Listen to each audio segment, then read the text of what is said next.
Good evening, one and all, and welcome back to your Celtic Supporters podcast.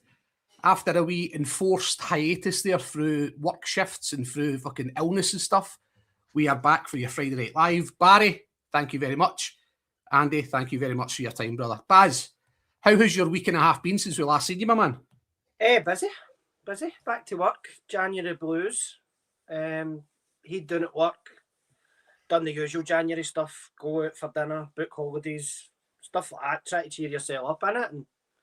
And now I'm on a 5-day weekend, and this is day one. So there is 4 to go, and you know what that means, big man? You're coming to Mama. But what it usually means is you take on extra shifts, you fucking maniac. Well, I know it does, but I'm dealing with the January blues, and I'm going to have a long day tomorrow. I've got the City United derby with the wee man, then John Higgins, and then who knows what. What about yourself? How you been? I've been all right, mate. I'm one of the ones that's been floored with the lurgy, and it's still hanging around with the new. See, like, the last couple of days, I've had a fucking splitting sore head. I've been sniffling like fuck. I've been sneezing like fuck. I feel knackered, but my sleeping pattern's all over the place as well. So I've been got in my bed at like 8 o'clock at night, waking up at 3, 4 o'clock in the morning, wide awake. Torture. But hey, it's the weekend as well, and I'm trying to kind of get myself a wee G up as well. So I've got a magic flask here. So we'll see how that goes. Andy, how are you, brother?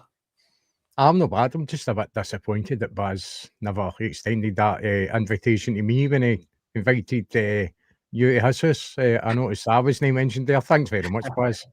That's manners to wait till you're asked, Andy. Yeah, I just thought I'd bring it up. I don't think I was ever going to get asked. No, that I want to come anyway, but nice to be asked. Aye, I'm fine, mate. Glad that week's done, mate. It wasn't too bad, actually. But always look forward to weekends. Weekend is here, mate, and it's a weekend I'm going to enjoy. Obviously, we've got the game on Sunday, so we'll jump into a wee chat about Falkirk, the game and the performance. We're always going to come back to recruitment. We're always going to come back to the transfer market and what Martin said today. And then we look at Auchinleck Talbot for Sunday's game as well. But just before we go on, obviously, first of all, a huge thanks to our sponsors. So we've got Pro Sports Media, Dennis Devlin. So if you can follow him on all your socials, and Adalantes.com, which is our clothing sponsor. So please jump online, www.adalantes.com. Use your code CSP5 for £5 off at checkout. Two other things. First of all, good news, which is the fact that we have now opened up for memberships. And I can see there as well that we've got some new members in straight away. So Kev Moore, Kez, thank you very much, brother. We've got Vincey, thank you very much, brother. And we've got James, thank you very much, brother, as well. So guys, and there's another one, 1888 CFC, thank you very much, brother. There is... It's no brother. Is it sister? I think so, yes. It's sister. Brother, sister, we're all one family here at the Celtic Supporters Podcast, so apologise me for misgendering you there if you are indeed a sister of ours. We have set up the memberships this week, and as I said to you, there's two levels of the memberships. Generally, you're going to get the same stuff. Any of the giveaways that we're going to do from now on as well will be membership only. Again, it's something that we've got to do as well to make sure that we're giving a reward to the people that invest in us. That investment will not benefit me personally, or Andy personally, or Baz personally, or anybody else personally. That's something as well that we'll bank and make sure that we actively give out to the community that supports us, basically supports the people that we've got there as well. So we'll be in touch with you anytime we're going to be looking at giving away the money. And it will be a full CSP community decision rather than just from us there as well. So if you want to become a member of the podcast, there are two levels of that. The first level is $1.99 per month. Second level is $3.99 per month. And you'll see the details on the YouTube page as well. So please go and have a wee look there for us. Second thing, and I don't want to kind of start the podcast off on a negative note as well, but one of the members of the CSP tragically got some bad news last week. And we found out just today, but I think it's in the last couple of days, that this person has lost their wife and mother of their children as well. So I'm not going to name any names yet because, again, it's very, very early in that process. But we had a wee chat beforehand, and we just wanted to make sure that we, as your panel, and I'm pretty sure you guys will join us in wishing this person all the best as well. God bless them. Rest in peace. And yeah, everybody at the CSP is absolutely gutted for the loss of this fantastic woman. So yeah, God bless you. You know who you are as well. So bless you. And I hope that over the next few days and weeks as well, that time will make it seem a wee bit less painful. But anyway, so we will jump in. Barry, we have recently had a change in manager, and that new manager has come in and had a 100% success rate in the games that he's played, which is a huge difference from the absolute fucking shit tip that we had with the previous manager. So what I wanted, without getting into the Falkirk performance yet, what's the difference between that? Because it's the same players. It's nothing's changed with regards to that. But we've went from being one thing to a totally different thing altogether. What's the change there? What is it? And I wish I had a scientific way to promote St. Martin, because I genuinely don't think I could love the guy any more than what I do. But he's saying, you're a right back, so play right back. You're a centre half, so play a centre half. He's put in a back four. He's shut the back door. I didn't even mean to rhyme there. Sorry, guys, that was terrible. I genuinely didn't mean that. But he's got back to basics, as simple as that sounds.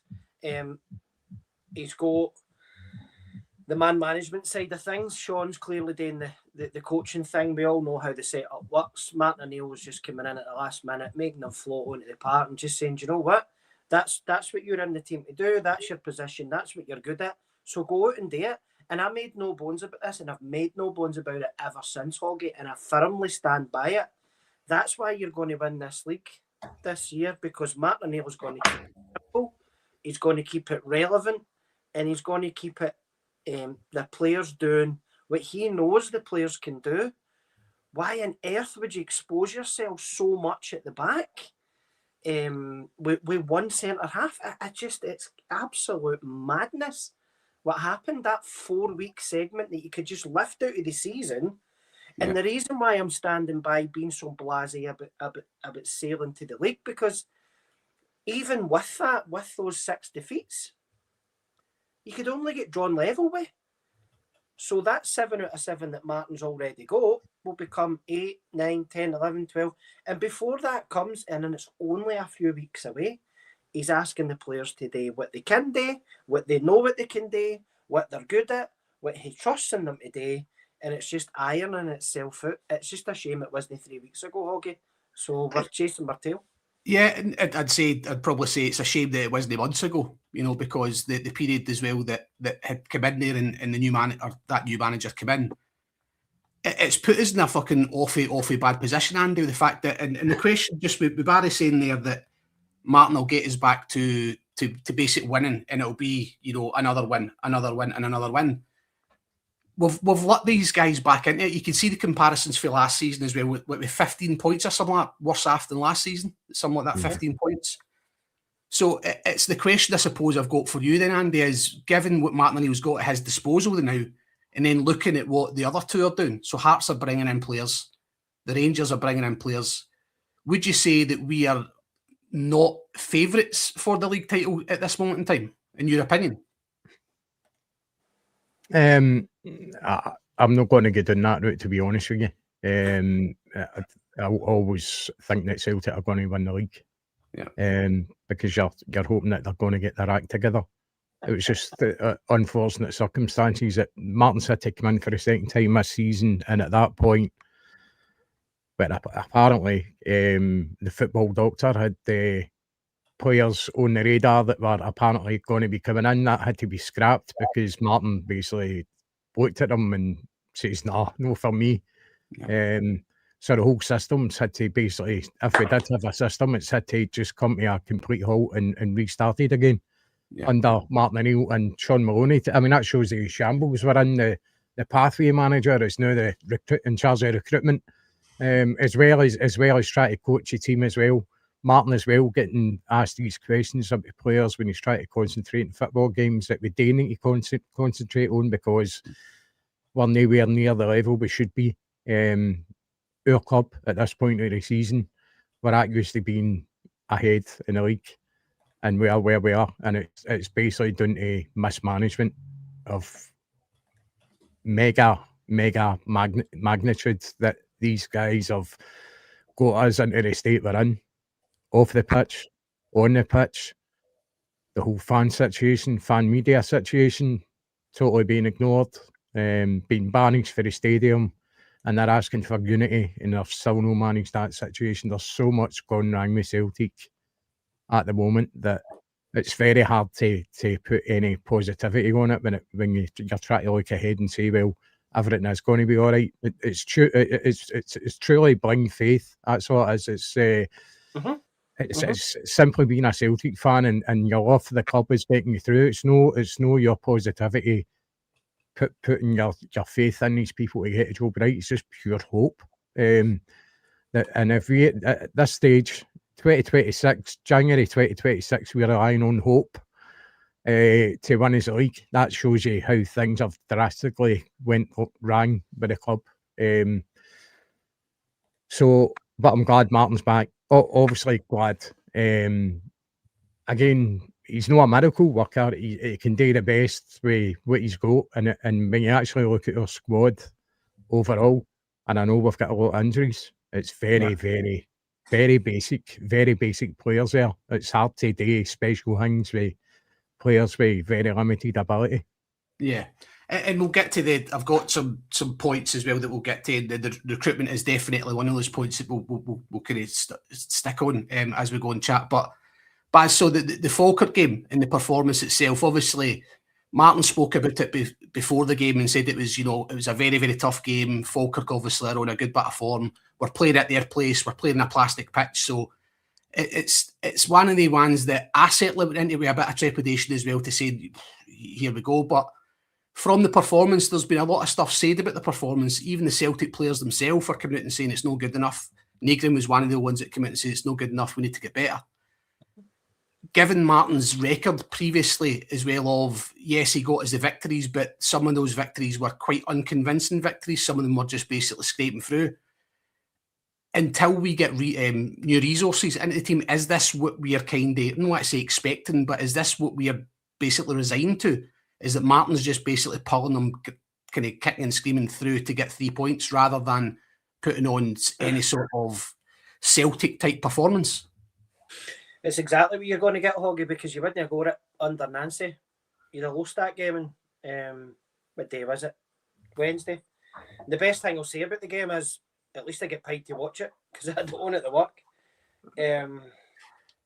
Turgid was the word I used, Hoggy. Yes, you're going to go through the season, and yes, I just feel as though I'm sick of saying, and this will come out in the wash when we talk about transfers and stuff like that. I'm sick of saying the same things, and it's just got this inherent rage in me that's coming to the fore when I think about it. I'm fed up saying these are the type of games that we're going to get, but how many times have we said that? We said it under Brendan. We said it under Martin the first time. It's 3 points and move on. Yes, fine. But when you look back at it and you look at the wider picture and where it branches off to is the failings and the absolute abundantly clear issues that you've got there. And you could pick holes in a lot of things for Wednesday night. But I'm going to keep it nice and simple. 3 points, clean sheet. It's what Martin O'Neill does. He'll do it again on Sunday. He'll do it again at Tynecastle. Because it's what he does. But I just think we are squeezing every last bit of Martin O'Neill. And I don't know if you've noticed it. I don't know if you agree with me. I actually think he looked his age after the game when he done his interview. I don't know if it was the weather or stuff like that. I just think the comments he's made since, again, which we'll come on to, so we'll park it. I just think this is already coming down on Martin O'Neill. But in the meantime, he'll do what he can with the players, the team, and he'll get you the points and you'll win the league. But take the points and get back down the road. But Andy, I think the thing I would maybe come back to Barry on that one is, yes, Martin O'Neill, I'd be more confident in Martin O'Neill getting us the points in games that we need to get. But if you look at those two teams that you had out the other night, the Falkirk team versus the Celtic team, now, yes, there's players in that team that we all would agree that probably shouldn't be anywhere near a Celtic starting 11. But that team in quality itself as well should be doing much, much fucking better than what we're doing. And yes, you've got Martin in there as well. That's a great man manager. You've got Sean, who again, arguably is a great second man, great coach. Fozzie, who we all love, is a great coach as well. But should Martin not be getting more out that team rather than just kind of getting the kind of drag by the collar and get you through the game? Should we not be expecting more out that team and more out a Martin O'Neill team than we're getting? Is that to Vaz or me? To you, Andy. That's to you, yeah. Aye. Well, it's really difficult. I think the players overall, look, they've been kind of passed about like a trucker's notebook a wee bit when it comes to managers so far, innit? Do you know how a trucker's notebook is passed? My dad told me. I'm too young to know what a notebook is. Until that time I was in your house in it, and you pulled the cupboard open with the plates in it, and it was on the bottom shelf.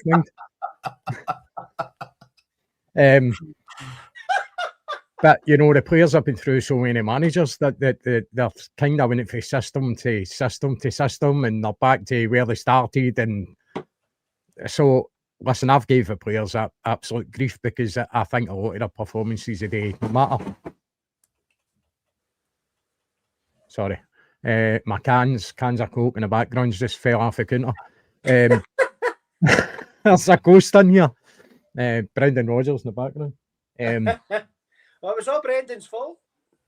Well, apparently so. We all know that isn't true. I think he definitely had a hand in the process that actually happened.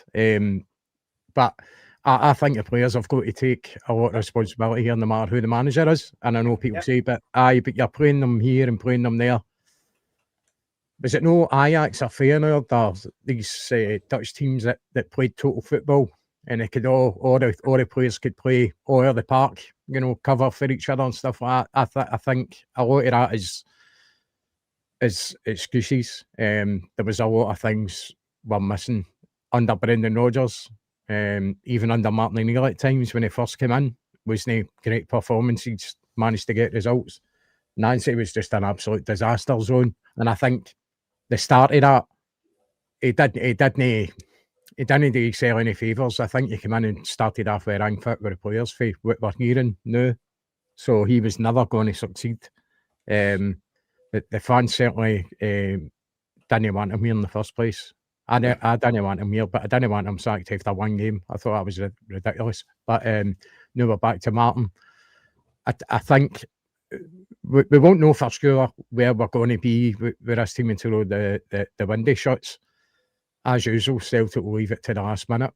And we've got important games coming up then. But I think you've got to trust Martin to get something in these. I think what Martin's got is the aura and the experience and his past times at Celtic and his successes here as experience that he can pass on to these players. So hopefully something clicks at some point, because this season has been abysmal to watch. It really has. And not only that, you can take a team playing no so good, but getting the results. And I think we were at a stage where it felt like a COVID season. You were just expecting to get beaten no matter what game you played. And teams really sense that blood. And I think John McGlynn, before this Falkirk game, actually came out and says, listen, we are kind of secure where we are, so we're just going to go for it. And they've done that. They basically just let the players show what they can do. Listen, there's a lot of good players in this league that play for teams like Falkirk and Motherwell, and so you need to give them credit. It's not just all down to us being bad. There is good teams there. I think we undersell ourselves at times and the players in the league, so you need to give them credit as well. I don't think the surface is a great surface, but I'm certainly not using it as an excuse. No. They just simply weren't on it. But I think Schmeichel had a half decent game for a change, which outstanding. is well.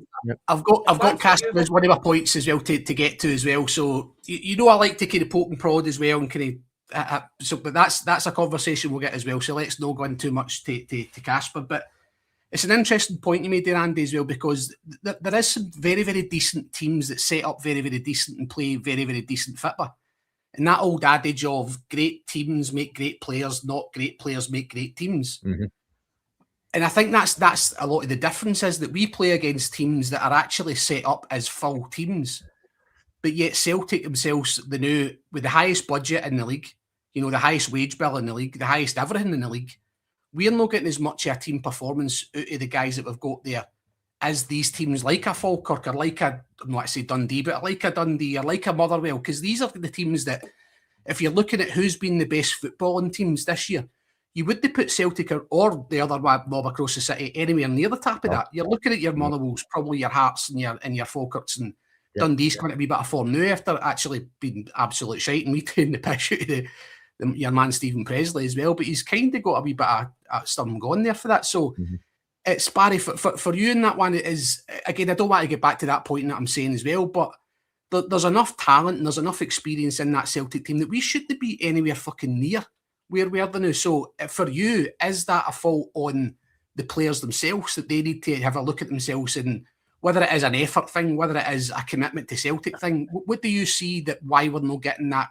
complete team performance? Or is it just the fact that because again, what I'm saying is we can't keep throwing the fact that we've got shite players, because those shite players are probably better than what these teams have actually got.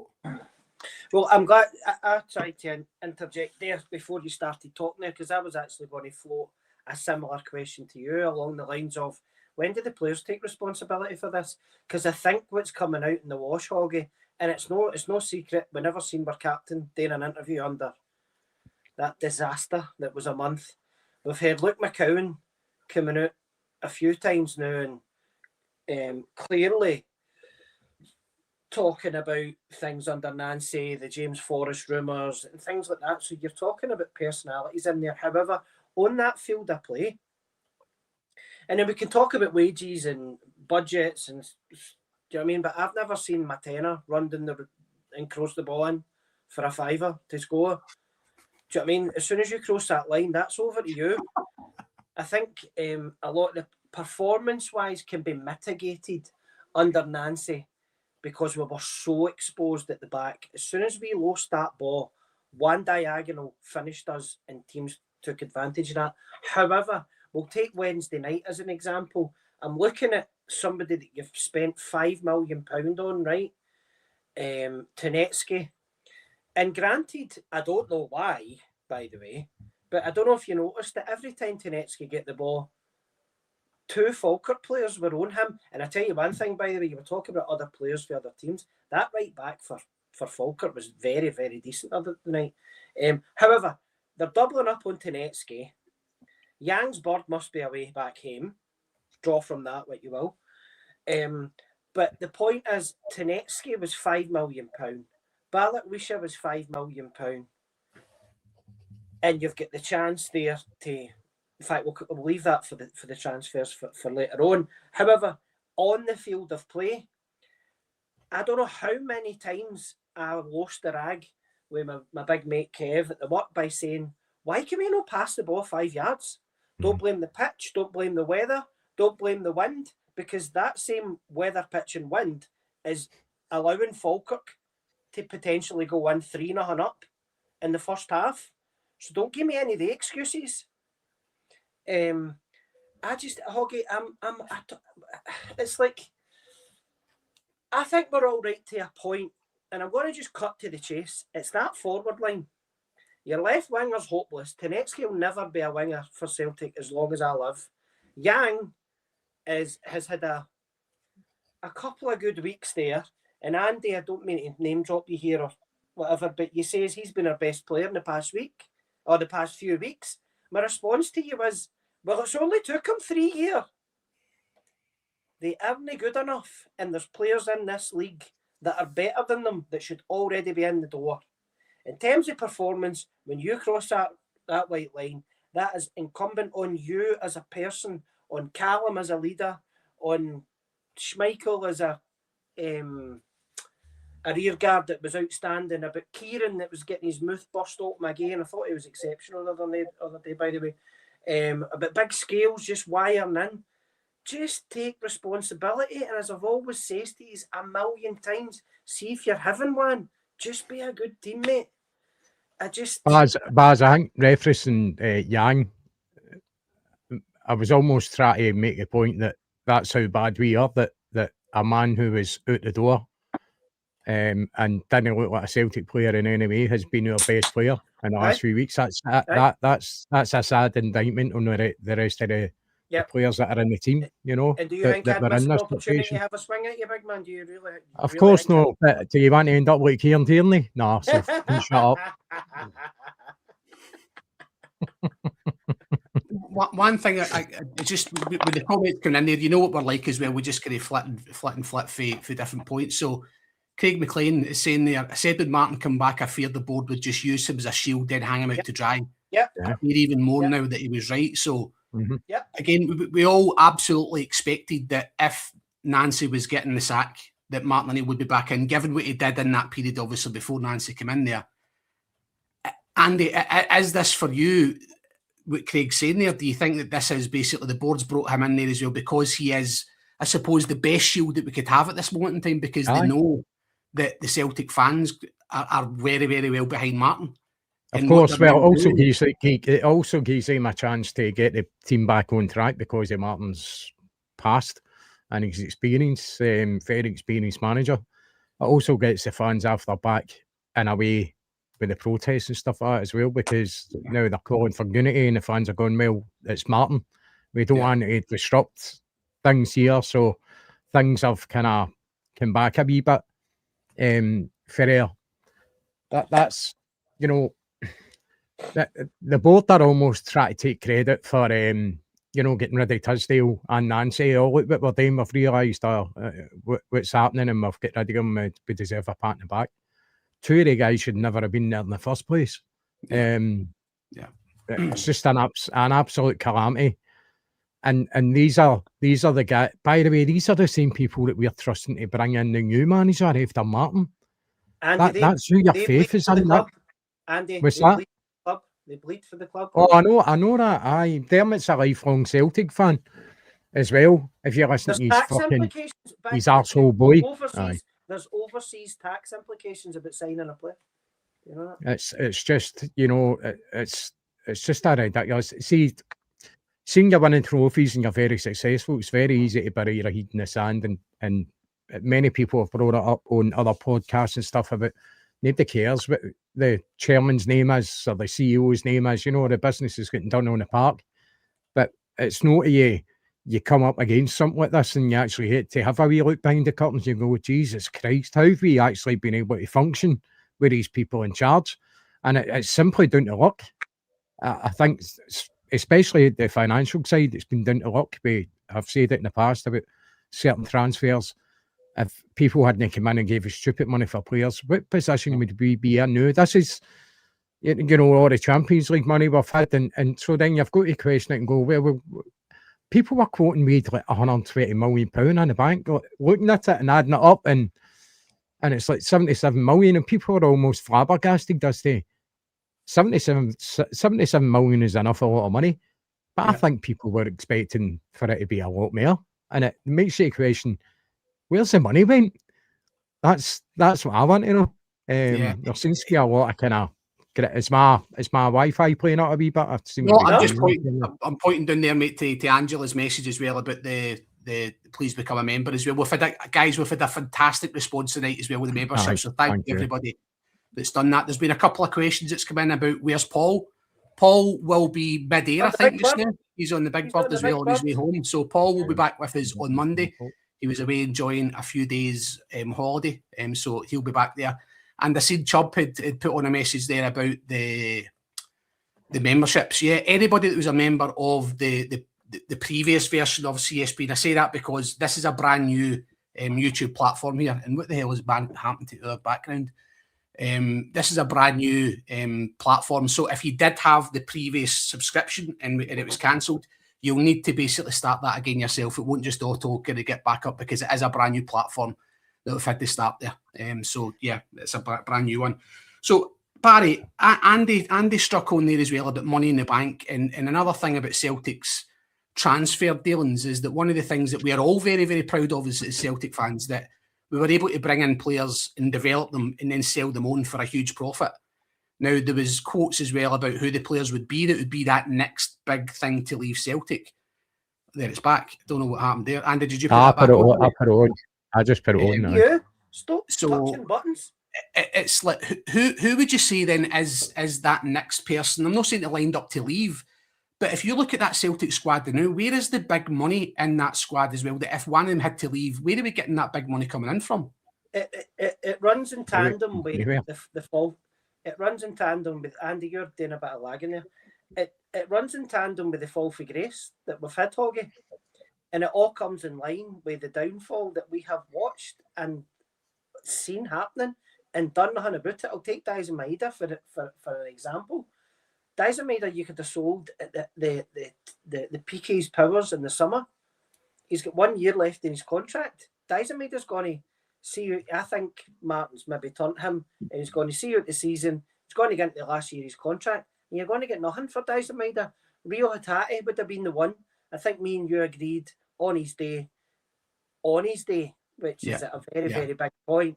He could be the most sellable asset and absolutely could have been Callum aside the best midfielder in the country. But it's all fallen into place. We have sat and watched this happening and done nothing about it, Hoggy. I would have said Hatate this time last year. I would have said Maeda this time last year.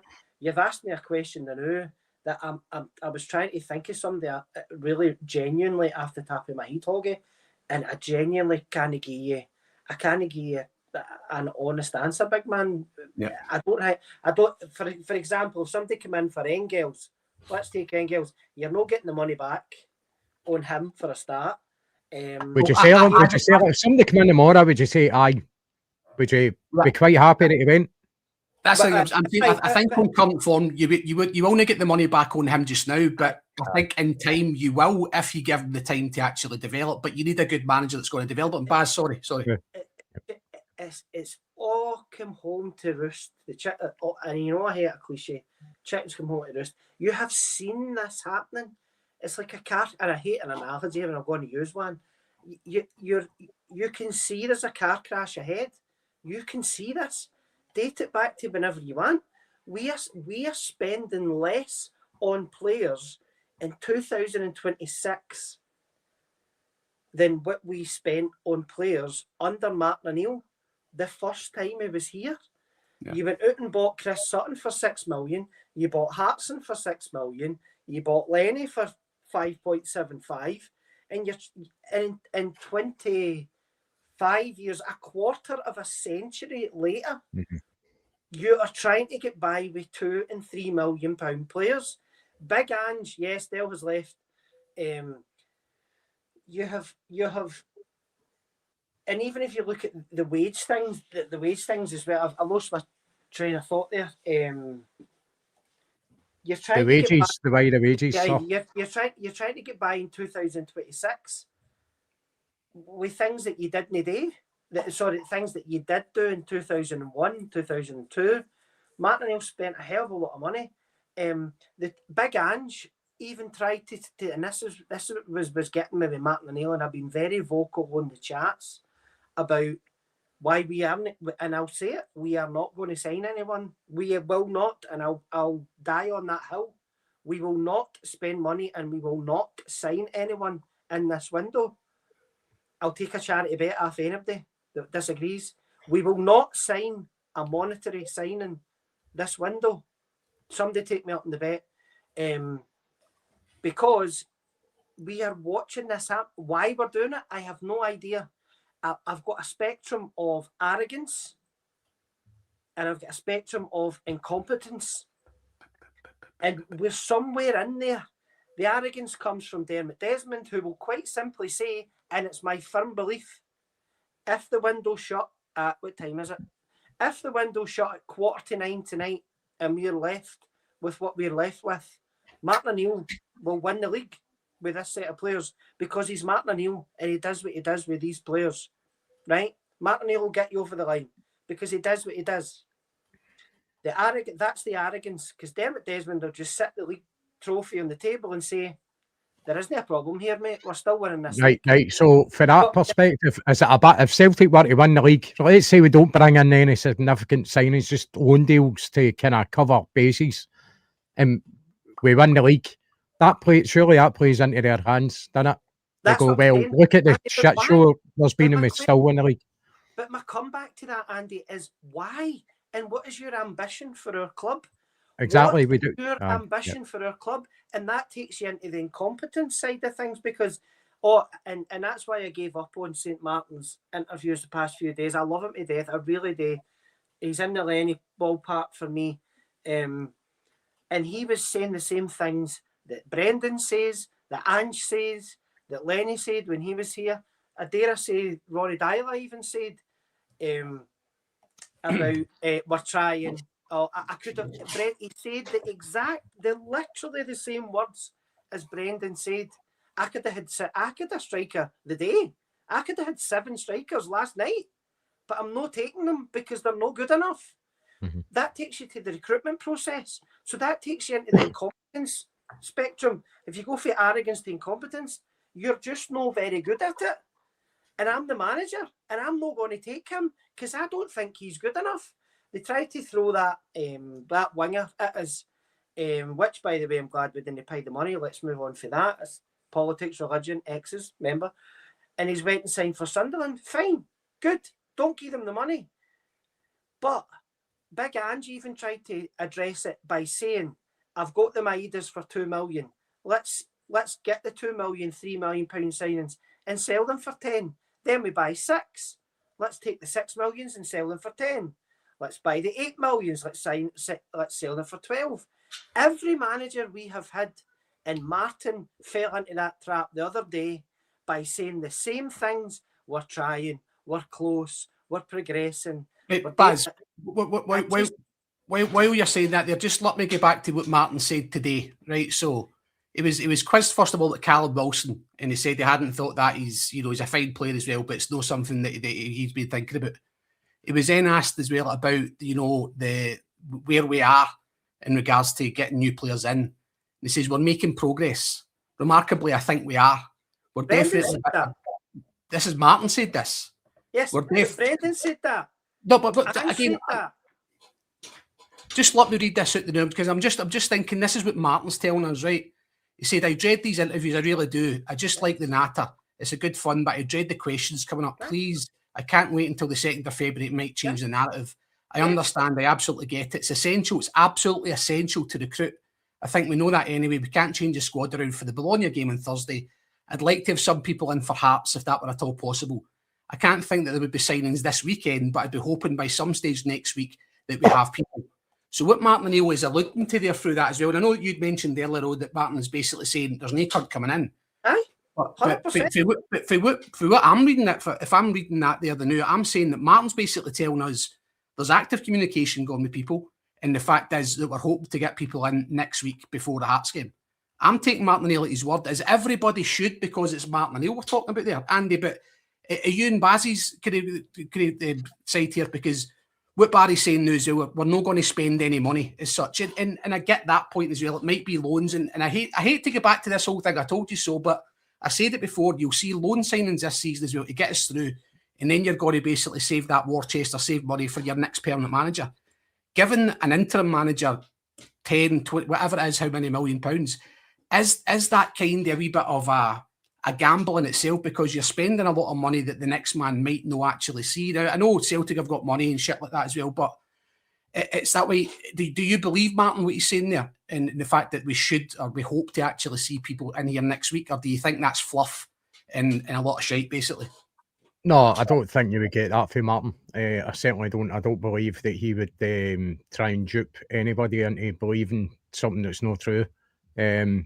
I think that obviously they are working hard behind the scenes. If we Sean's today with it, and obviously the two of them, between the coaching staff, if Sean's in charge of that, I just think it's a really, really sad situation that this is where we are. We are so-called recruitment team. I mean, it wasn't just his deal. Surely there's other people that deal with recruitment that are still at the club to some extent. And what about this boy for Chelsea as well? He's meant to be surely he's got. I mean, Martin's got loads of contacts in the managerial game. He would be able to get. And if it is going to be loans, it is going to be short-term loans to the end of the season.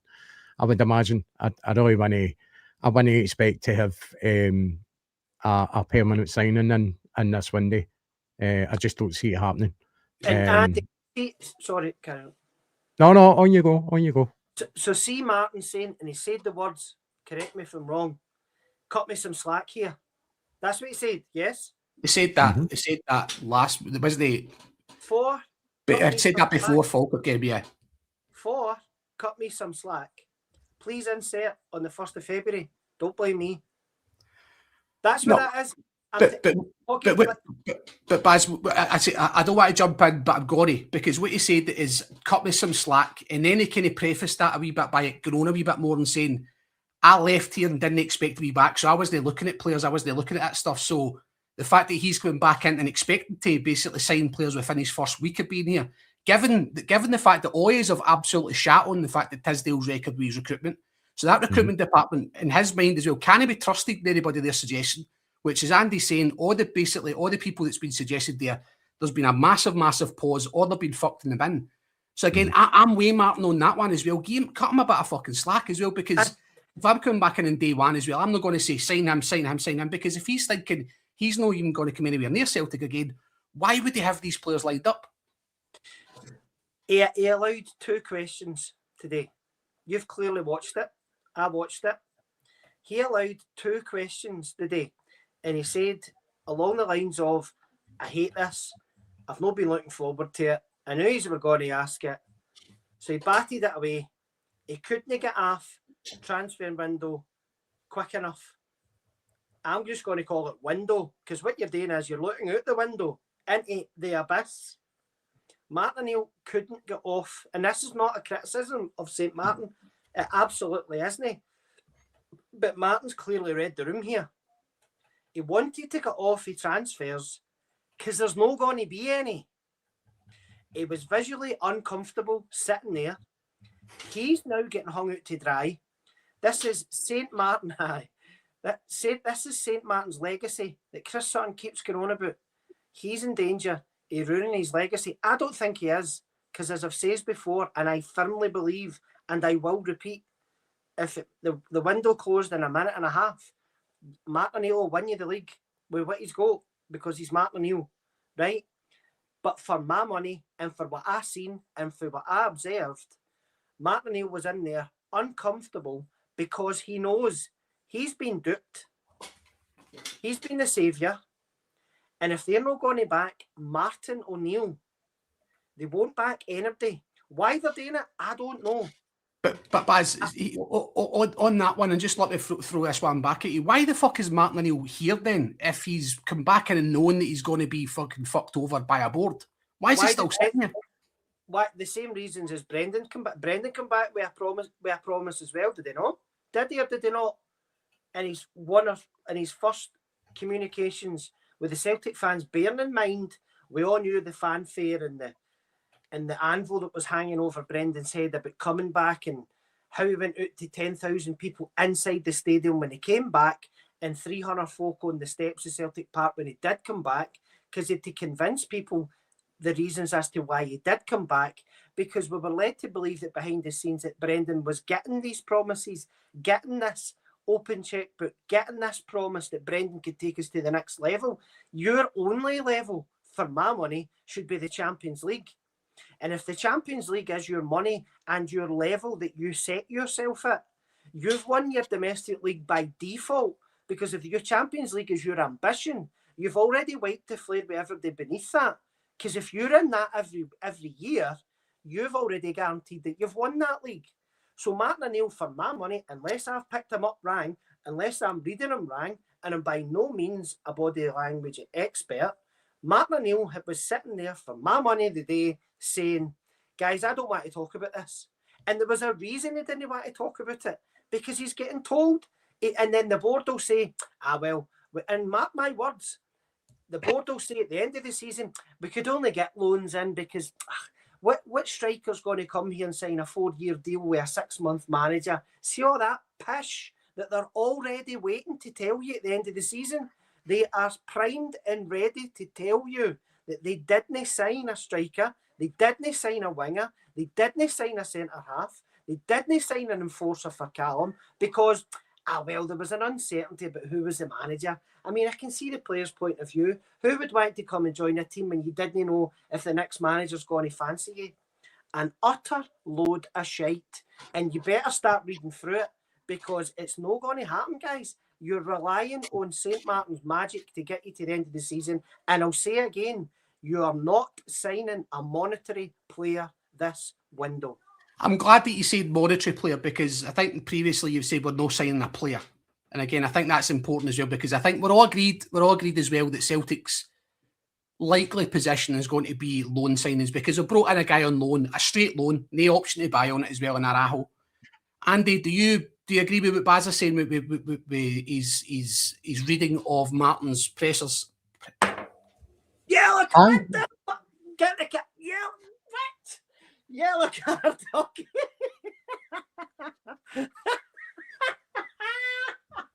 You say that. You did. I did say it. Guys, I will gladly walk out of here if you want. Press conferences, sorry, Andy, carry on. I'll just take a fucking absolute beating that's going to come to me on these comments. I know we're wanting players in as soon as possible, and they should be anyway, but just for the reasons that we touched on, is they're fit to basically tear it up and start again. That's why it's been taking so long. And if there has been players presented to Martin that he's not happy with, then why should he take them? He's the man that's going to have to coach his play. He's not going to sit there and say, aye, well, he plays right back or he plays striker. He just gives him anyway. He wants a specific player. The board aren't going to fuck him well. They simply can't. They won't fuck him well. Players will come in, and at least we know they're going to be at a half decent standard, because they'll be rubber stamped with Martin himself. So I think Martin's right in saying, and it's very hard to take it, but we do need to be patient and give him the patience that is required, because it's been planted as though now a job that isn't his. It's supposed to have a department for this that's been ripped to shreds. Baz, I don't believe for a minute that this board have got the balls to let Martin O'Neill down. If they do, purposely do that. Honestly, I don't, because things are bad enough. Things are bad enough for the fans now. Things are bad enough for now. If they don't back a legend like Martin O'Neill and get at least 3 or 4 players in that he is asking for and demanding, and if they don't do it, they're in serious fucking trouble, even more than what they are now. You talk about patience there, big man, right? And I always tend to agree with a lot of the things that you say. Your patience is 9 days.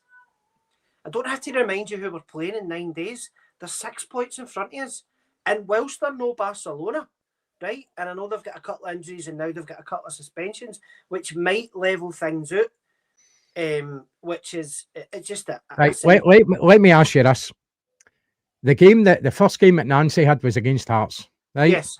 Yeah. We basically that team, right? Right. Mm-hmm. If Martin O'Neill hadn't left and he took charge of that game, would we have beat Hearts? Yes, 100%. Right. Okay. So the players that are playing now are good enough to beat Hearts a few 100%. Weeks ago, but they're not good enough now under the same manager. But they didn't play the same system, and Hoggy will back me up here.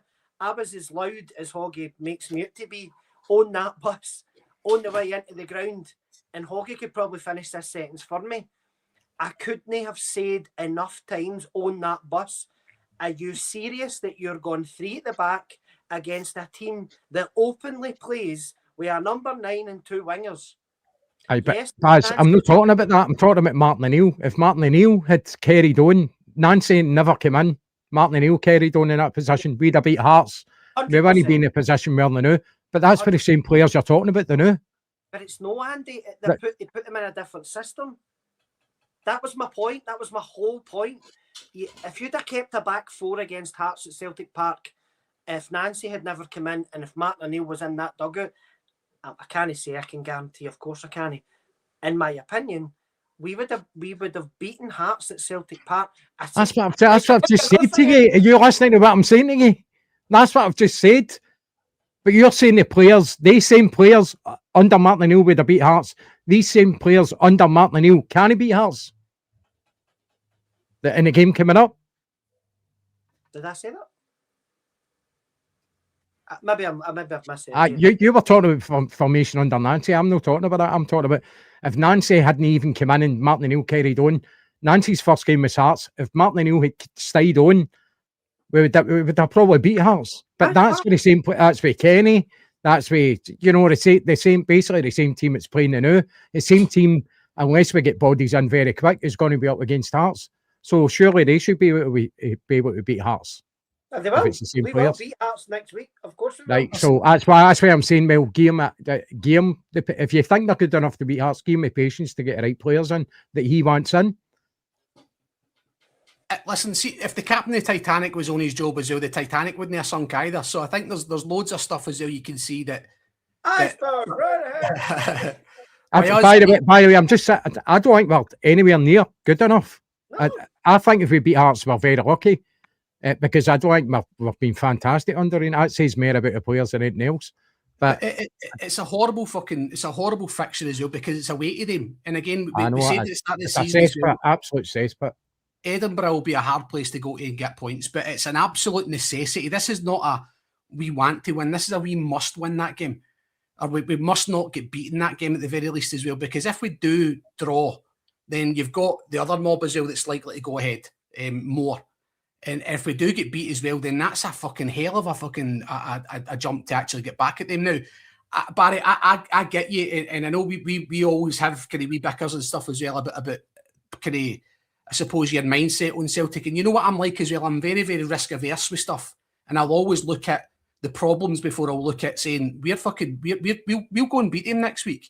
Anybody that's sitting saying they're the new, in my opinion. Anybody that's sitting saying there the news well that we're going to go to Hearts next week and fucking come away with 3 points, I think as well you're thinking hopeful rather than anything else, because the last time we went there again it was a different system and stuff, but we get dealt with. We get dealt with now. Martin again will bring a different side to it. Absolutely will bring a different side to it, but it's this weekend aside as well, because I think we know this weekend we're playing a junior team as well. That'll get dealt with. There's no an issue there. But to play a European game on the Thursday as well. Now, the game that's likely to play the European game is likely to be the game of the team that plays on the Sunday as well.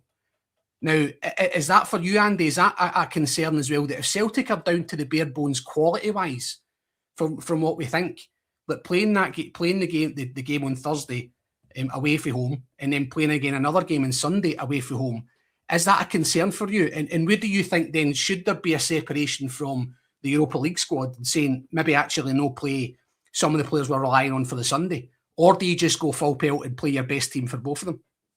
I'm not sure what Martin will do. It obviously makes sense to what's the most important thing to win, and it's the league. What's the most important game? For me, it's Hearts. So if I was in charge, I don't know, do you strip the team down into who have we got? Kind of thing. That's, we're already doing the basics, so what do you do there? Ideally, that'd be a situation, because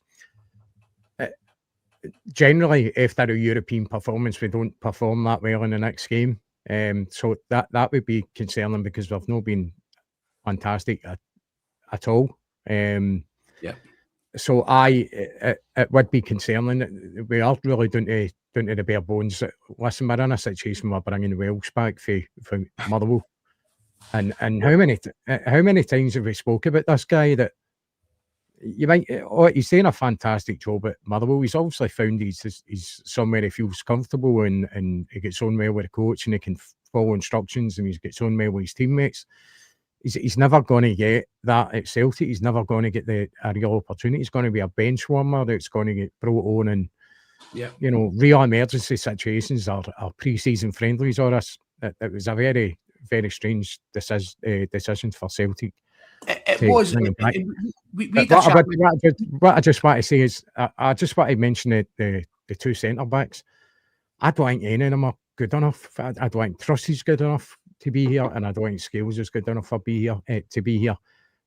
When it comes to the summer, we really need to look at our defence overall, but especially two centre backs, because when you see either Trusty playing out to the right, or if it's Scales out to the left, they just don't let the whole balance is off there. Trusty's constantly looking to get the ball into his left foot all the time, and players read that. You know, they know exactly the positions he's going to go for, and if players are putting pressure on Trusty or Scales, but Trusty in particular, he almost goes into panic mode at times, and that's when you start losing the ball, especially in teams are man-marking as the way Falkirk did.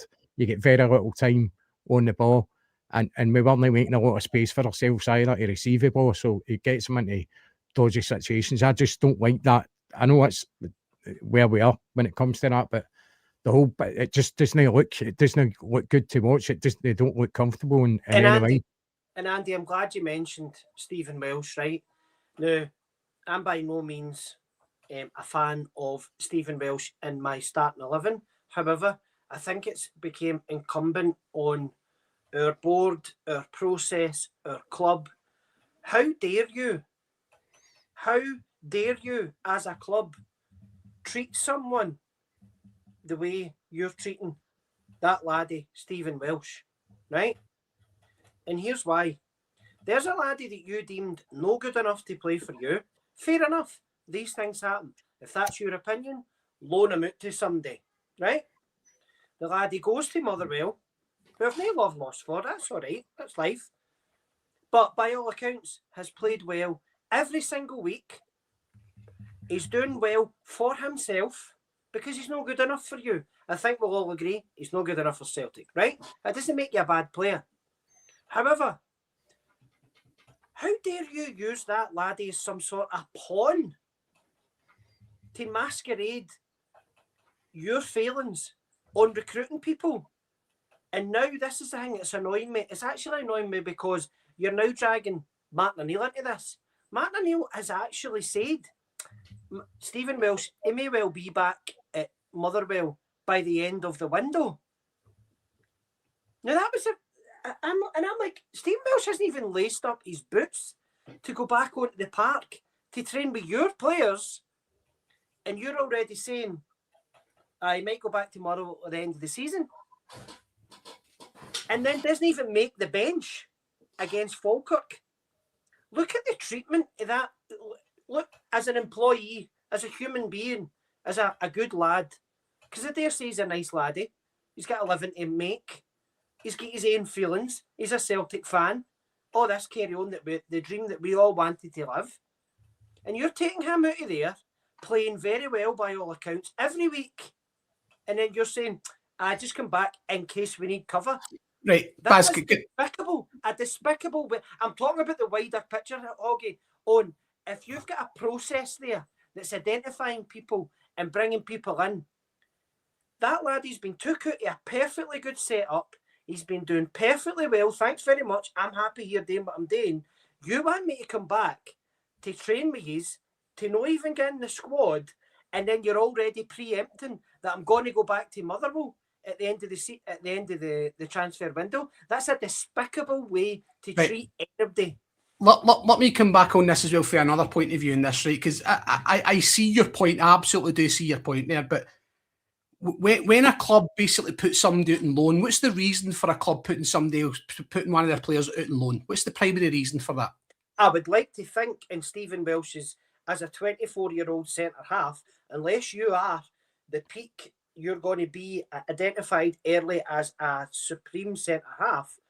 Unless that's the case, which I don't think it is with Welsh, and that's not slighting the laddie. I don't think you're good enough. However, if you're going out and farm yourself out to another team, we're clearly trying to get rid of Stephen Welsh. He's got a contract with us, and somebody needs to buy him, but they also need to pay him.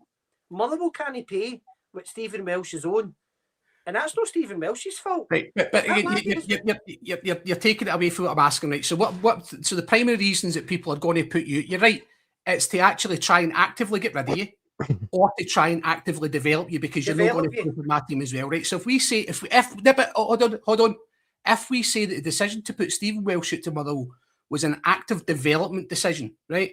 You've got a guy there that's played a full half season. He's our fucking player, right? You've got a guy that's out there as well and has been arguably on stats and stuff like one of the best performing defenders in the league. Now, we've also said as well that Celtic should be having at least two people for each position, which means we're looking for two defenders to have cover in there for, right? Aye. So if you've got somebody out there, and bear in mind, it wasn't Martin O'Neill's decision to put him out on loan, right? if you've got somebody that's basically performing, and again, I'm going to blow my own point away probably here, that if you've got somebody that's basically doing that well, and Celtic are down to the bare bones, he's my player. Sentiment as well. I love the fact that we're bringing the sentiment in this, but take the sentiment away. He's arguably one of the best defenders in the league, you know. Bring him back into the squad. Now, again, if you're not going to play... Get 2 right backs on the bench. Well, so I've got to say... Right, bring him into the... So I'm saying bring him into the kind of picture then as well. But yes, he wasn't in the squad the other night, but he's still there as that other option in there. Now, I get you, and I agree with you as well, that if the guy's good out on loan as well, fucking leave him out there. Leave him out there and let him go and play and enjoy his football. Because if he goes there and he does very, very well, then again, it's more money for us in the summer when we're ultimately going to sell the laddie. And he's playing with a really good team as well. He's learning a lot under this coach. Yes, it absolutely is, Andy. And that's the reason why he's developed as much as well, is because he's got a coach as well that believes in him. He's got a coach that's played a style of football, and he's fully integrated him into this style of football. So where I see your point, I don't agree with the point as well that that's an absolute calamity as well that we brought him back into the squad. He's our fucking player. Take sentiment away from it as well. I want Celtic to have the best possible options they know. So see if it means bringing Mike Naroki back in. See if it means bringing fucking Lewis Palmer back in. Bring them all fucking back in. I don't give a fuck about other teams.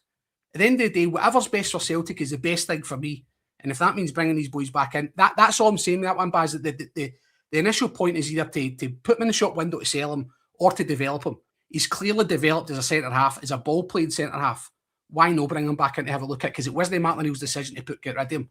Bring him back in, and it might be the fact that you want to know what? You're no any better than what I've got here. You're no any better than Big Dane Murray. So why you go back to Motherwell as well. Sorry for the inconvenience the last couple of weeks, but you're our player. We pay your wages, so fucking deal with it. Andy, are you any different from where me and Barry are obviously continuing this sweet domestic we're having? I've got to say, I think come up the Mora Hoggy. I think I totally get where you're coming from. He is our player, and we've got every right to bring him back. But Welsh in particular as a player, he looks very comfortable where he is.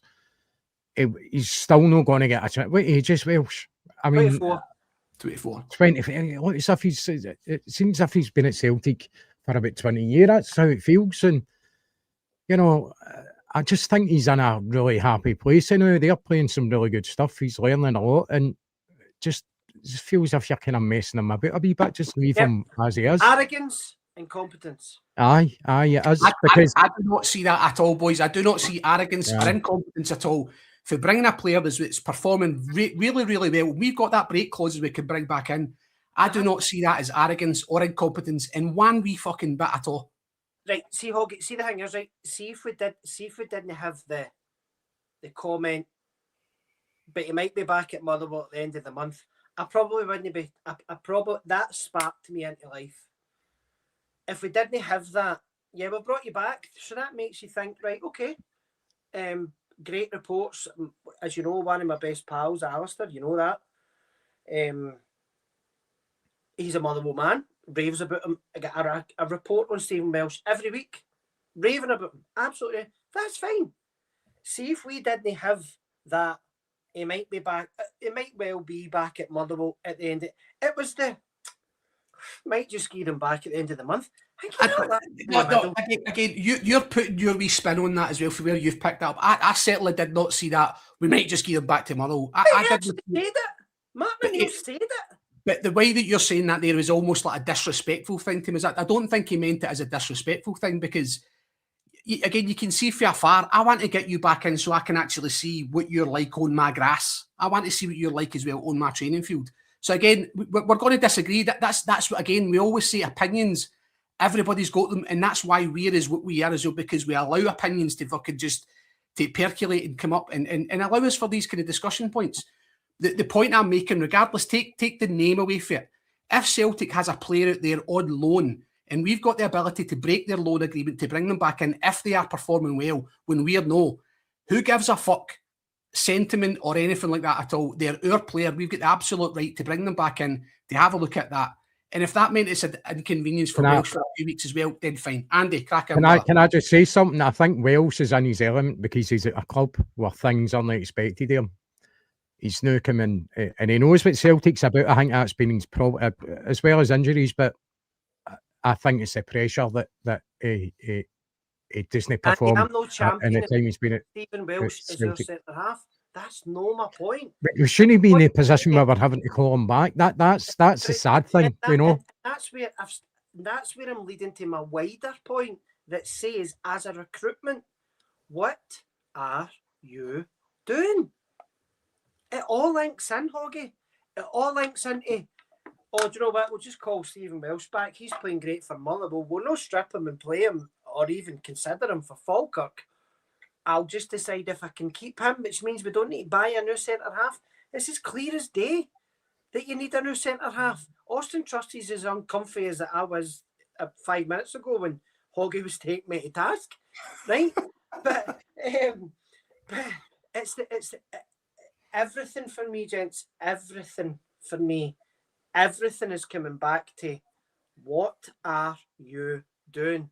And I took a different tact for it. I was thinking today, and I was obviously my mind get shifted with other things, and I thought you know, I'm going to look at this a different way. Let's talk about the recruitment process then, right? Let's talk about our CEO. Let's talk about what's going on at Celtic Park, right? When your role is so public facing, right? Now take it as if you were that guy, right? You're in a public facing employment position that everybody knows what you do. Everybody's getting an opinion on it. Everybody's commenting on it. Everybody's reporting on it. How would you not be embarrassed that your public facing role is getting played out in front of everybody and you're making so much of a no hunt it that you're actually just sitting there thinking, I genuinely don't know what I'm doing here. And that's my take on our recruitment process. That is genuinely my take on everybody can see what I'm not doing here. Everybody is shouting at me on what I should be doing here, but I just can't do it. Arrogance, incompetence, I'm aware here now. Yeah. And again, I see the point. Again, I'm not arguing your point. I've just got a different kind of way to look at it than other people. Again, it's not to say you're right, I'm wrong, I'm right, you're wrong. It's just where we sit. And if you look at the comments that I've put up there as well, it's probably split down the middle of folks saying, Barry, I'm with you. He wasn't good enough for Celtic at the start of the season, so he's not good enough now. And then there's folk that's saying as well about the kind of squad depths and stuff. So again, there's a split. And again, Baz, I know you're kind of doing that as if it, like, fuck what you talk about, but I'm not saying he's going to be my centre. Anyway, let's move on. But near him ah, Barry, near him ah. So let's get away from that. Andy, I'm going to bring you back in there for this one, Okay. buddy. So, that was fun. There's another thing. That was a setup. I know. We actually had a wee chat in the green room before. It's like Baz, It was all planned, But there's another thing that I noticed, or certainly was noticed by a lot of people, and players that were brought in. And somebody mentioned Balikwisha earlier on as well. And there was a couple of comments in there saying about Balikwisha could have been the new Jota, but was never given a chance. Now, the boys hardly seen it. The boys hardly seen any minutes in a Celtic jersey. But a big thing that was noticed during the week as well, that he read his social media contents or social media accounts of any content relating to Celtic. Now, again, if that was anybody that was more ingrained in our playing time as well, you might have a week of, oh my God, what's happening there? But is there anything that you would think as well of that laddie doing that, or anybody in his position doing that? We actually kind of, some would say it's disrespecting Celtic doing that, but I'm pretty sure there'll be a reason for it that will come out from it. But what's your thoughts on just that Balikwisha thing? I'd actually forgot about the guy. That's how much an impact he's made. I'm really disappointed because, you know, he's been talked up well before he actually signed, chasing him for a while, and you were expecting so much, thrown into the Glasgow derby. Never really seen anything off him, but understandably, it's a tough game to get thrown into. I've just not seen anything off him at all, really, to be honest with you. Really, really disappointing. Big bogey. Big bogey. Last time I stick up for you on Axum when you're getting fucking pounded plunge. Andy. But so big money being spent on him, a lot of time scouting him, watching him. That was under the last regime of recruiters. So you know, it looks as if listen, I don't think we're seeing enough of him to make a real proper judgment, but just on what we've seen, simply no good enough. Doesn't offer anything, I don't think. And as I said, it got to a point that I'd actually forgot all about him, to be honest with you. So I think it's probably in his best interest that we cut our losses here and free up our jersey for somebody that's going to actually do something for us. Yeah. The best thing I'll say about Balak Wisha, he has got the potential to give Auchinleck Talbot's right back a good game on Sunday. That's questionable. But that's one that if you do make that decision, you obviously resign yourself to a hefty loss on transfer fee and wages and stuff like that you paid the guy out. And if you make the decision to sell him, then obviously there's a financial impact on having to pay the lad a wee bit more as well. But it's a kind of bigger picture as well, because I don't want to spend too much time on this one because we've already been there. We've discussed it enough even tonight as well about the recruitment process. That you could look at the actual kind of top tier of our club has been run horrendously. We all know that. We all can see that. And it's fucking glaringly obvious for the managed decline we've seen over the last year. Mm-hmm. But even getting into I suppose you would say the football department, but crossing the football business department, the recruitment team at Celtic, and I've seen a couple of things across the... Again, I'm not a big social media person at all, but I've seen a couple of comments on X, because obviously we keep a hold of the CSP account on there, that folk were saying that Celtic don't actively have a proper recruitment department as such. So again, it's if Martin O'Neill and Sean Maloney are to sign people, is this going to be... What you're saying is it just into Tisdale in his laptop that and his system that didn't fucking actually exist? The guy just totally duped Desmond. You know, he did. He's been... And I think there was an interview with Keith Wynas as well talking about it, saying he'd been offered to when he was at Villa, and he get fun out, basically. You know, he was just an absolute chancer, and Desmond's jumped on him, putting him in. How he managed to get that job, I don't know, but we've seen absolutely nothing for him. An absolutely disastrous appointment, and no the first one that this board has made. Yeah. The fact that Desmond still get these people on the board in charge as well, after their failings, is just simply a ridiculous situation we find ourselves in. It's really sad that you know, a pathway manager is now having to come in as a coach and as a recruiter, and Martin O'Neill as well is having to go through this process as well. When he's trying to concentrate in games, he's got all this dealing with questions in the press and, you know, fans uproar about signings not getting done. It's a lot for them to deal with, and it's not even their job. Do you know what I mean? It's been lumped at their door at the last minute. And Andy, we were talking about recruitment there, and I don't know if Augie was going to come on to this, but I just think it's very, very simple for me, or very straightforward for me in my own way, straightforward life. I think all you need to win this domestic league is domestic players. I genuinely think, so you take the five, but we're talking about Bollock Washer there for £5 million, right? You've got the chance to buy a £6 million striker for Hibs. Mm-hmm. You've paid £5 million for Balak Wisha, who's no going to get a game. Just go out and buy the laddie Kieran Bowie. I am not saying, and let me nail my cards to the mast here, Kieran Bowie isn't going to be my striker next September in a Champions League qualifier against Arsenal. I'm not saying that. But what I am saying is, for the time being, for what's in front of you, Kieran Bowie should already be in the door. So should the laddie Masvinisi at Motherwell. At Motherwell. Is he better than Yang? Of course he is. So go and sign him. Would you I like that boy what at Motherwell as well. Andy, would you have signed? Would you even have thought of signing Didier Agat for 50 grand when Martin O'Neill was in charge the first time? No, of course you wouldn't. I had a good eye for a player, aye, mate. So this is my point. So Martin O'Neill is not averse to looking at domestic teams for the players. Mm-hmm. Am I saying that's going to take us to the next level? No, I'm not. So make Do you that think Bowie? Do you think Bowie has scored enough goals to win us the league as being our main striker to the end of the season? Do you think Bowie is better than Johnny Kenny? Aye. Then so sign him then.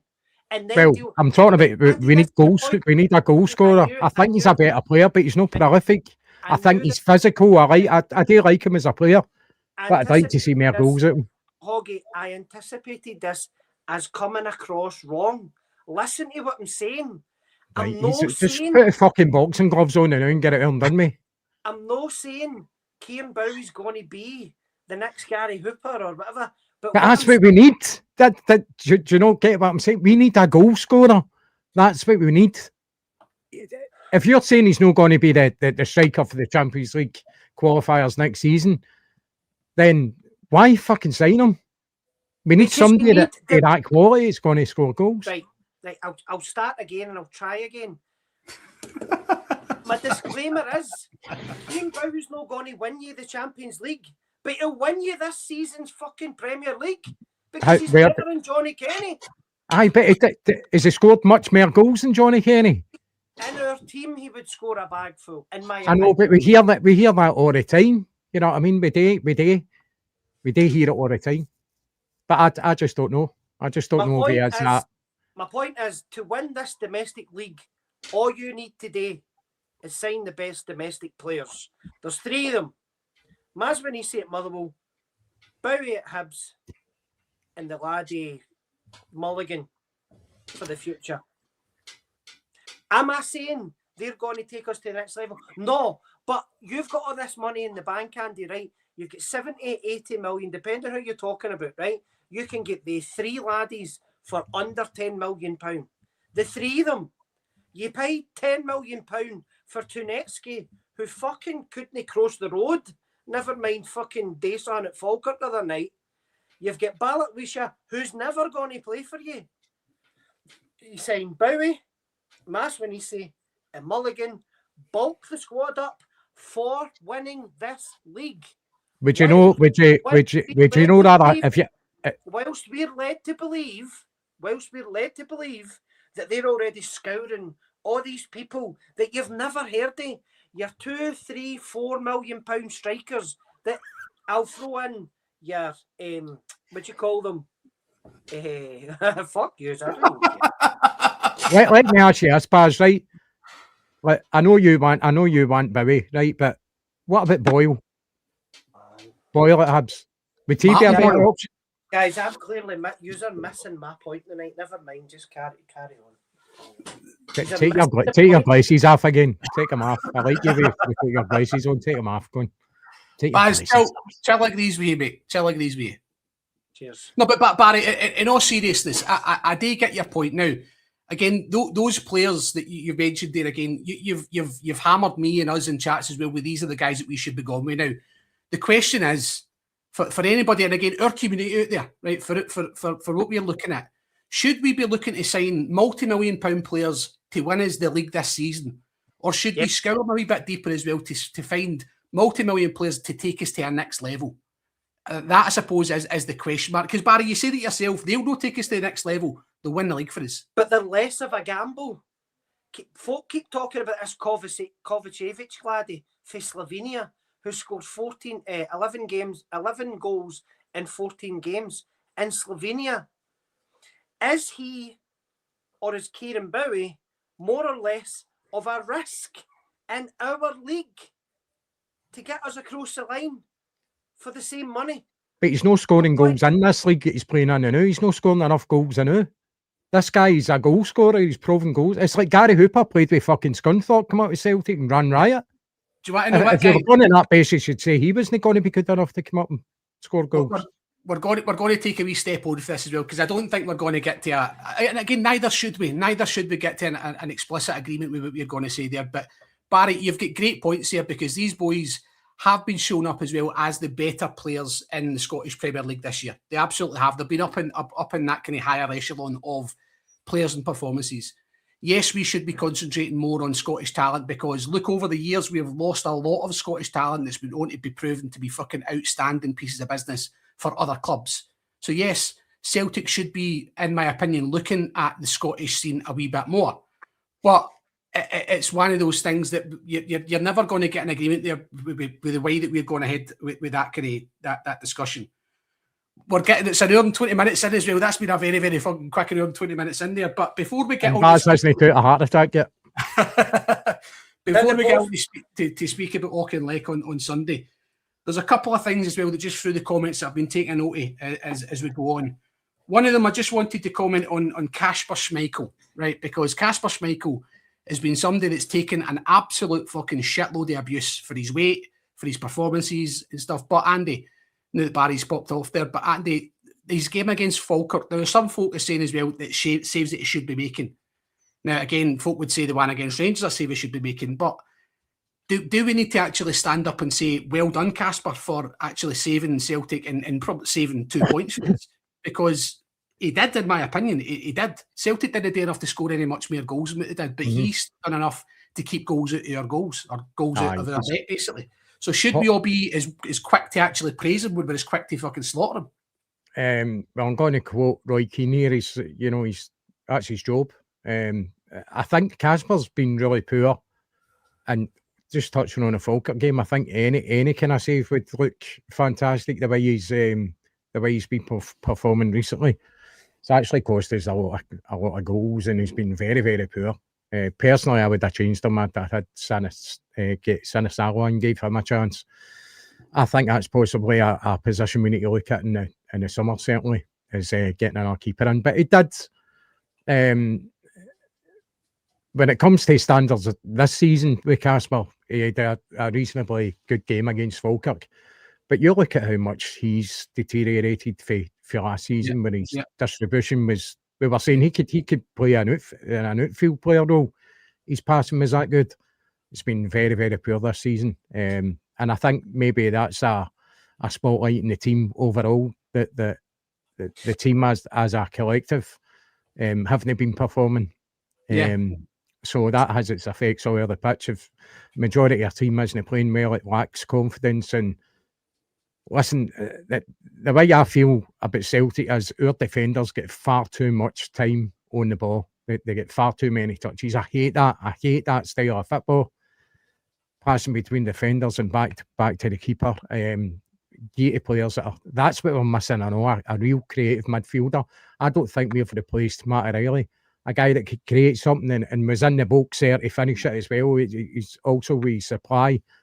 We've not really replaced him. I want to see somebody with him, somebody that's going to drive into the box, and guys like Kasper, trusty skills, give the ball to somebody that can do something with it. Don't get back the way you play yourself into trouble that way as well, especially if you're low in confidence and you're not confident and players are charging down on you. You've not got the confidence to pass it out to somebody because there's no space there to put it into.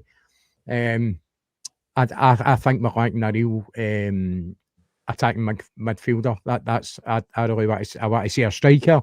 I want to see a right winger. I want to see. I'm talking about the summer here. I want to see true central defenders, a real attacking midfielder, and a big solid motherfucker there that's not going to take any shit in the middle of the park. That's what I want to see. But again, Andy, and getting to that though is again, it's getting back to what we said earlier on, that should Celtic, and again, this is not my opinion, this is just a kind of standard question for it. Should Celtic go all out to bring these players in as well that we think that's there, or should Celtic go with a more kind of pragmatic recruitment approach as well to get players in that will do as a job for the 6 months that Martin O'Neill's here, and then maybe give more money to the permanent manager that comes in the summer? Well, I think you need to sing the best you can get at the time. You can't look ahead to say you don't know who the manager's going to be in the summer. The majority of is a manager going to come in and change the whole team? He's still going to have to work with players. If you go and get a real good quality striker, and he's scoring goals, then why would the manager not like him? You know, so yeah. I don't really get that. I think if you get players that you can get in the long term, do it. Why would you know? I agree to a certain extent with that as well. Absolutely. If the players are there, but again, I don't want to kind of say the whole fucking January window thing as well, but January is definitely a hard window to get those players in. Now, we have done before and brought players in as well, but it's with a different recruitment policy on there. But anyway, Barry, the next one I'm coming to you for. Our Kez, my big cousin, had said earlier on as well in the pod, and I made a note of that, is that for the next Celtic managerial post, or the permanent one as well, should Jean's Berthel Askew be in consideration for the next Celtic manager, given the fact that he's been wholly unknown before he's came to Motherwell. He's done well with a Motherwell side. Does that give you enough of a CV or enough credence as well to be considered for the Celtic manager? Now, again, I'll say Wilfred Nancy aside, because that was very much probably the same, but should that man be in consideration for Celtic's next permanent managerial post? Good question as well, Kev, by the way. Yeah, was it good? First of all, apologies. It's just when Hoggy was saying about Kasper Schmeichel being old and overweight, and I realised I had a white t-shirt on, had to go and DP. I think, for my money, I've got a nagging feeling that the Sean Maloney effect, I've got a sneaky, and hear me out, Sean Maloney, very heavily involved, all these positions he's holding at Celtic Park. His manager, his wife is from Motherwell, met her when he played with Motherwell, and now they've toured the world, and now he's going to the World Cup, and his contract expires after the World Cup. My next manager for Celtic is Roberto Martinez. Right, but what I'm saying is... However, I think from your question, I think Celtic will now monitor what's they call Mercedes Yens. I love that. Mercedes Yens between now and the end of the season, because the one thing you can't deny is he plays football the way it should be played, in my opinion. The football I like to watch. Will he be the next Celtic manager? I wouldn't be surprised, and I don't see why we should turn our nose up at it. Et al., Bowie, Masvinisi, etc. Will he be the next Celtic manager? In my opinion, I don't think so, because I've got a sneaky that it's Roberto Martinez. But great question, Kes. And no, we shouldn't be ruling him out. And Andy, the last question of the night I'm going to put to yourself, brother, as well. Somebody had posted on earlier on about our opponents in the race for the league title this year. Is your eyes more on Heart of Midlothian to be our principal challengers, or is your eyes on the Rangers Football Club International, or whatever they're fucking called, to be our principal challengers for the league title this year? Where would you say that your eyes would be more inclined to be looking for results? Is it Hearts or is it the Rangers? At the moment, it's going to be Hearts. I think the Rangers manager is certainly going to be more organised to a certain extent. I still think that they're not a very good team, but they're also recruiting in this window as well, some good players. Something we're not doing. Hearts has also brought in a couple of players to add to their squad. So, but my initial focus is on Hearts here, the ones at the top. They're the ones that have beaten us and them this season. And that's where the squad they already had.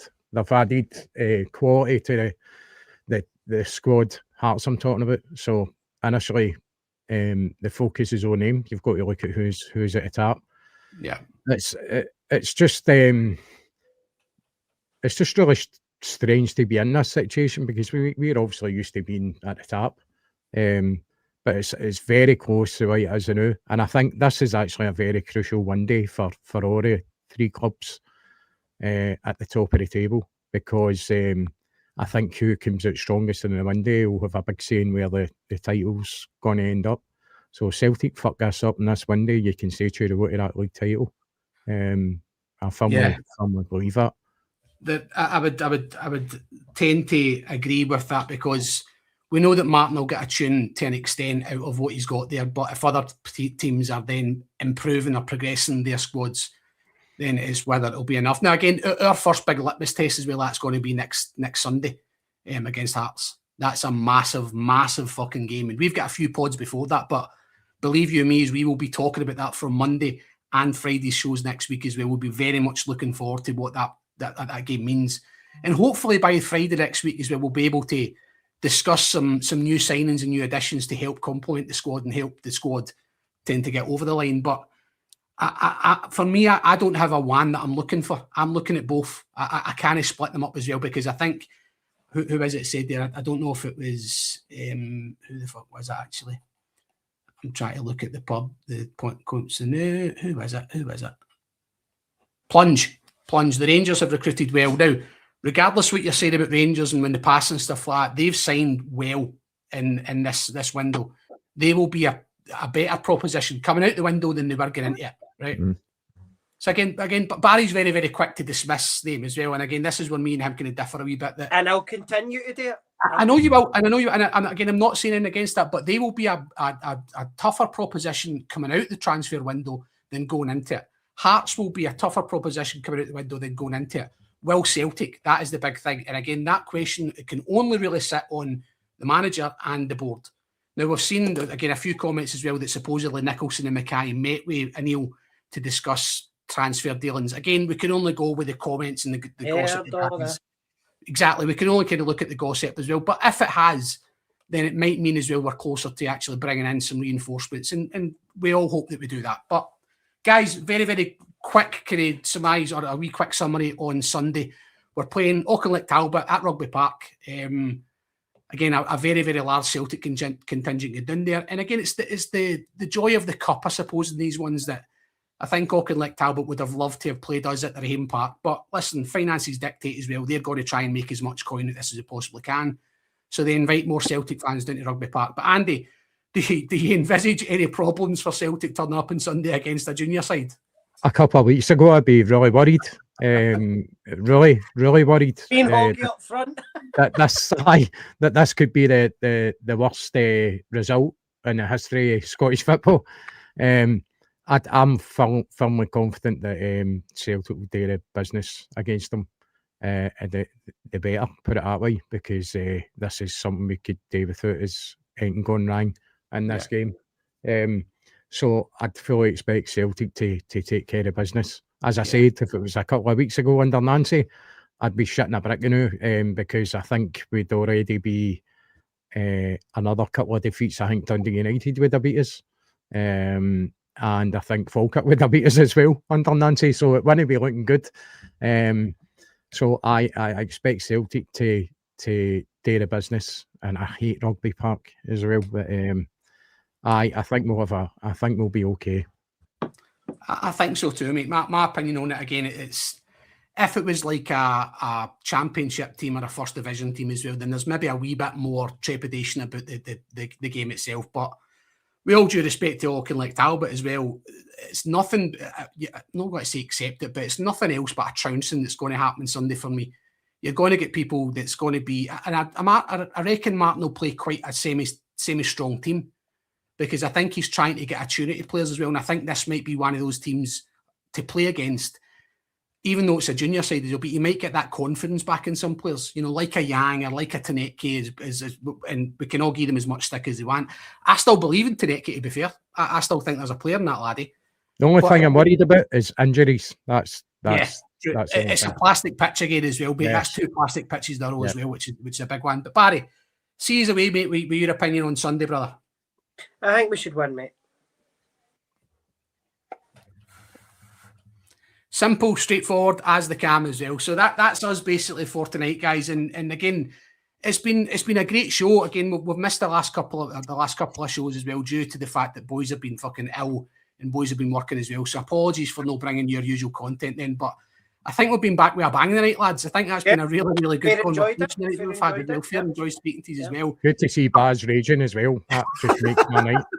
I must come across wrong. I must come across wrong. There was no rage, it was just passion. You can tell. You look down and you start scratching your head. I know you. See, that's my windy there, right, Andy? I'm going to do to you what I did with Hoggy when I fought with him in the bus, right? I'm just going to look at the window. Remember, we don't follow it. We just have moments as well. We need a wee bit of relaxation and looking at something else apart from. And of cross mouths.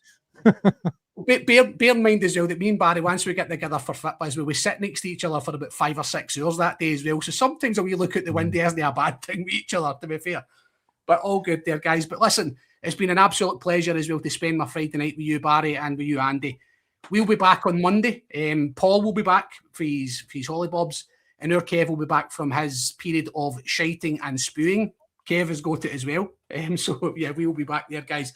For everybody that has actually, and I'm just going to have a wee look at the membership stuff here, the news, because it's been a fantastic response to the membership stuff, guys. We are sitting here just now after only one evening of being back with the memberships with 14 guys and lassies that signed up to be members of the Celtic Supporters Podcast.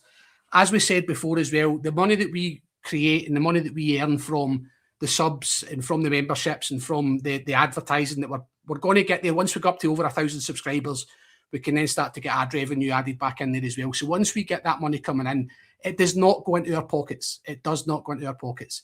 It will help to run the podcast and it will help other causes out there. And we will be very much back with you guys to discuss where that money goes. So please, if you have already had a membership of the CSP, which was cancelled when that previous one was shut down, please have a wee consideration about joining back up again. I will not make any pleads or begging anybody for it, because we know this time of year especially is an absolute no hunt of a time of year as well. But have a think about it. If you can go for $1.99 or $3.99, it will help other people as well as, you know, getting the podcast out there to people. So, gentlemen, anything you want to say before we bid farewell to our community for this evening? Just a wee recap, Hoggy, just to extend the condolences and the thoughts and prayers to one of our own. Yeah, absolutely. Absolutely. Yeah. Absolutely. And again, I don't think it needs to be said too much as well, but I do think it's important to reiterate that as well, that if you are watching, buddy, as well, that, you know, it's a fucking absolute shite of their time as well, mate, but we're all here for you, and that's including panel, and that's including everybody in that community as well. Now, again, I know there's a couple of comments as well about who it was as well. Again, I'm not wanting to mention any names, and nobody will mention any names about it as well, because it's so close to it as well, but it's one of our own, basically. So that's just going to keep it that, and we will obviously keep you abreast of what's happening as we go on there. But Andy, yourself, anything you want to finish off with, brother? Just a big thanks to everybody that's supported us. All the funds to help us keep the podcast going, and obviously it's going to go to good causes as well. We don't take money, we don't get a wage, we don't, you know, we all work. That's how we sustain ourselves. But with everybody's help, I think, you know, we're going to figure out where the funds are going to go when it comes to charitable causes, and have discussions about that. But we certainly don't profit personally for any funds that are put into the podcast, but other people will. Other people that are in need will benefit out it, and that can only be a good thing. So again, thanks to everybody that, no, even if they've not put the horn in their pocket, that's no what it's about. It's about bringing the community together and talking about the team we love, which is Celtic. So just a big thanks for them to spend their Friday night with us, and just press that wee like button. And if you've not subscribed, then just press that. It really helps us charge on and get back to where we were before. Perfect. So Perfect. Well said, Andy. Well said, brother. Well said. And Smell the Glove, again, I'm not 100% sure with regards to the Apple stuff, mate, but if you can jump on through a laptop or something like that. Again, I'm not 100% sure for the Apple stuff. I'm not an Apple person myself. I don't have an Apple phone or an iPhone as well, so I couldn't tell you. But previously, there was an issue between Apple and YouTube that meant you couldn't do that stuff as well. But again, I think Apple were taking a chunk of that, weren't they? They were for the. Were they taking a bite? Were they taking a bite of it, Andy? Well done. They were taking a bite. Yeah. Aye. But gentlemen, thank you again very much for your time. Community, thank you very much for your time. As Andy said as well, it's an absolute privilege to spend the Friday night with you and the gateway to your weekend. Whatever you do, we hope you do it well. We hope you do it safe. We hope you stay blessed, stay safe, stay Celtic, and stay CSP. We will see you on Monday to recap an absolute doing of Auchinleck Talbot and start to look ahead to possibly what might be the defining and most important game of your season so far, away to Hearts next weekend as well. So guys, we will see you next week. Stay blessed, stay Celtic, stay safe, stay CSP, and your CSP is out of here. Up and down.